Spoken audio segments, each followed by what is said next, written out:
Lanjut untuk contoh transaksinya seperti apa? Kalau persekutuan itu, kan ketika sekutu menyerahkan barang, maka barang tersebut diterima oleh perusahaan, di debit sebagai aset, dan di kreditnya itu si perusahaan akan mengakuinya sebagai penambah modal. Bedanya kalau di perseroan, ketika si investor menyerahkan aset untuk modal perusahaan, maka dia bagian equity-nya itu si modal investor itu digabung semuanya. Meskipun investornya ada 2 ataupun 100, itu ada tergabung di dalam satu akun, yaitu bagian modal saham. Sahamnya bisa saham preferen atau saham istimewa. Tetapi kalau di persekutuan, si modal yang kita laporkan di laporan posisi keuangan bagian ekuitas, itu pelaporannya itu harus terpisah. Jadi di bagian ekuitasnya itu kalau seperti si sekutunya ada 2 orang, maka di laporan posisi keuangan dilaporkannya sekutu A berapa dan sekutu B berapa si penambahan modalnya. Lalu contohnya apa nih untuk apa namanya jurnal pada saat si persekutuan sudah mulai beroperasi. Ketika si Ami dan Paul masing-masing menginvestasikan aset berupa kas, equipment, dan land dengan jumlah sekian, maka di debitnya ada penambahan aset berupa yang 3 akun ini, dan di kreditnya ada penambahan modal dengan nominal masing-masing. Paul berapa dan modal Ami berapa. Lalu, nah ada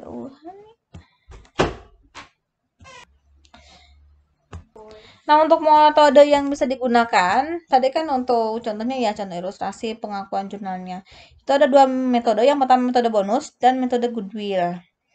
Perbedaannya apa? Karena di sini metode bonus, sehingga kalau sepertinya ada keuntungan atau kerugian, apa sih namanya? Kalau sepertinya ada selisih pengakuan nilai modalnya, dan si selisih tersebut lebih besar dari modal yang diserahkan, maka kelebihannya tersebut dianggap sebagai bonus.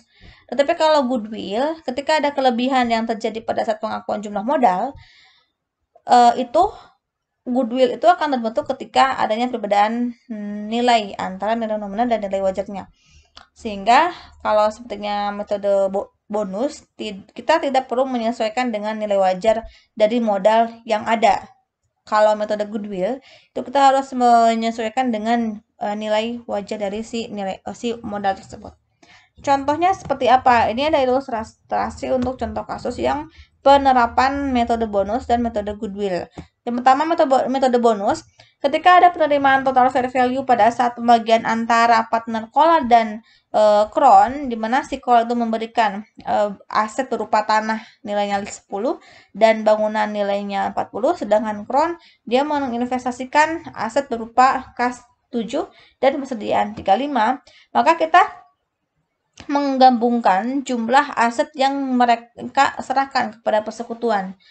Dan mereka sepakat bahwa si persentase kepemilikannya itu dibagi rata, meskipun jumlah modal yang diberikan oleh kedua belah pihak itu memiliki jumlah yang berbeda. Kenapa berbeda? Kita bisa melihat bahwa ketika si Kola memberikan aset, jumlah yang diberikan itu jumlahnya 50, sedangkan si Kron itu hanya memberikan modal dengan jumlah 42. Berarti kan di sini si Kron lebih kecil dibandingkan Kola. Tetapi si Kola dan Kron, mereka sepakat bahwa ketika untuk distribusi pembagian keuntungan atau kerugiannya, itu dibagi 2, sehingga persentasenya 50%, 50%.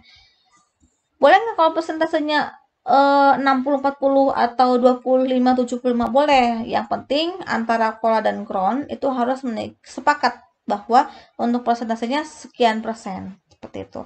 Kalau ini contohnya hanya dibagi 2. Berarti kan kita tinggal menjumlahkan berapa jumlah aset yang diterima oleh perusahaan, lalu dibagi 2, sehingga untuk modal masing-masingnya si Kola 46 dan si Kron 46. Dari mana 46? Dari penjumlahan yang ini dibagi 2 dapat 46. Maka di sini si akuntan di perusahaan tersebut tinggal menjurnal sebagai adanya penerimaan aset berupa kas, inventory, dan lain serta building dengan masing-masing nominalnya. Dan di kreditnya ada pengakuan modal si kolanya 46 dan kronnya 46. Lalu bagaimana kalau sepertinya persentase antara kola dan kron mereka sepakatnya tidak 50-50 tetapi 60-40%. Kita lihat untuk contoh yang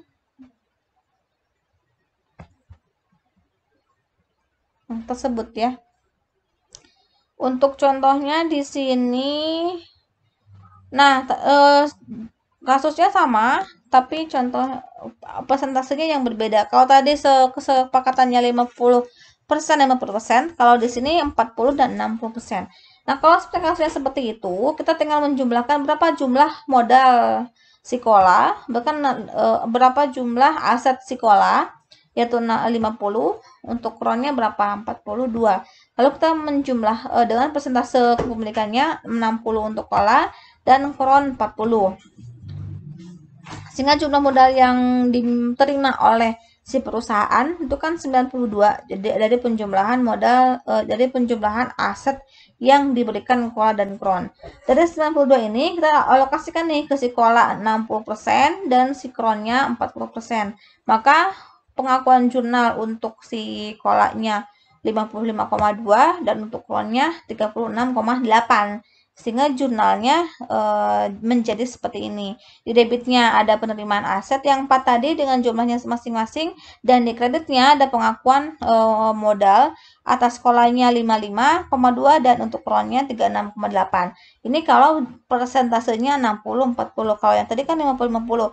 Nah, sekali lagi untuk persentasenya itu dibebaskan asal kedua belah pihak itu setuju dengan persentase tersebut. Untuk yang contoh yang kedua yaitu metode goodwill, di sini contohnya sama tadi ya, masih kola dan kron dengan masing-masing asetnya. Tapi kalau untuk goodwill, tadi kan kalau metode goodwill ini kita harus menyesuaikan dengan nilai pasar dari aset yang diserahkan oleh sekutu. Ternyata ketika dinilai wajarkan, di fair value kan, jumlah aset yang diserahkan oleh kola ini kan nilai nominalnya ya, nilai nominalnya. Ternyata kalau di fair value kan itu nilai si kola aset si kola itu 100, sedangkan kron itu 84. Dari mana angka kedua ini? Kita tinggal menjumlahkan dulu jumlah aset yang diterima oleh perusahaan dari si kola, lalu dibagi dengan persentase kepemilikan si kolanya, yaitu 50%. Dapat 100 dan si kron juga sama, jumlahkan dulu aset dari si kron, lalu dibagi 50%. Dapatlah nilai 84. Maka di sini kalau yang tadi gimana yang 60-40 tinggal gantiinnya aja. Kalau yang kola kan 60% dibagi 60%, kalau si kron 40%. Nah, lalu untuk metode kedua ini dari kedua nilai kola dan kron, siapa yang paling besar? Berarti kan yang paling besar 100, yaitu si kola. Nah, maka untuk modal perusahaan yang diakui pada saat persekutuan itu terbentuk, yaitu nilainya 100 sesuai dengan fair value terbesar, yaitu $100. Maka kita tinggal menyelisihkan, karena di sini si kola dan kron sepakat 50%, maka dari 100 ini tinggal dibagi rata ke kola 50 dan ke kron juga 50. Kalau kita bandingkan dengan jumlah pengakuan antara pengakuan modal yang diakui dengan modal yang diserahkannya, aset yang diserahkannya, lainnya 10, buildingnya 50, kan jumlahnya itu buildingnya 40, jumlahnya 50, berarti kan sama kan ya, modal kola yang diakuinya 50, aset yang diserahkannya pun sama 50. Kalau untuk kron, modal yang diakui oleh kron untuk kron 50, tapi yang diserahkan oleh kronnya itu hanya 42. Ini kan ada selisih ya. Nah, selisih ini senilai 8 itu kita akui sebagai goodwill, karena nilai ini muncul gara-gara adanya perbedaan nilai antara nilai wajar dengan nilai nominalnya. Nilai nominalnya yang mana sih? Nilai nominalnya itu yang ini yang diserahkan oleh si sekutu tersebut. Nah, karena dari sini ada goodwill untuk modal crown, maka untuk jurnalnya itu untuk modal sekolah di debitnya ada land dan building dengan jumlahnya 40, di kreditnya ada modal sekolah. Sedangkan untuk crown itu ada penerimaan, ada cash di debit dan inventory. Crownnya untuk modal crownnya itu 50 juga, sama seperti yang tadi ya, karena persentasenya sama 50-50%. Tetapi karena di sini ada selisih, maka yang 8 tadi itu kita akui sebagai goodwill, nilainya 8 dolar. Nah, yang 8 ini selisihnya dari yang tadi kan ya, perhitungan yang sebelumnya. Nah, si goodwill ini karena di sini barangnya ada nggak sih yang 8 dolar itu? Barangnya kan berupa apa? Berupa bentuk atau bentuknya kotak atau bulat, itu kan tidak ada nilainya. Tidak ada wujudnya. Tetapi nilainya ada, muncul 8. Dari mana? Dari perubahan nilai wajah dan nilai nominal. Karena ada di sini si goodwill yang 8 ini eh, barangnya tidak ada, wujudnya tidak ada, tapi nilainya ada, maka si goodwill itu masuk ke dalam klasifikasi aset tidak berwujud yang nantinya akan dilaporkan di bagian aset di laporan posisi keuangan.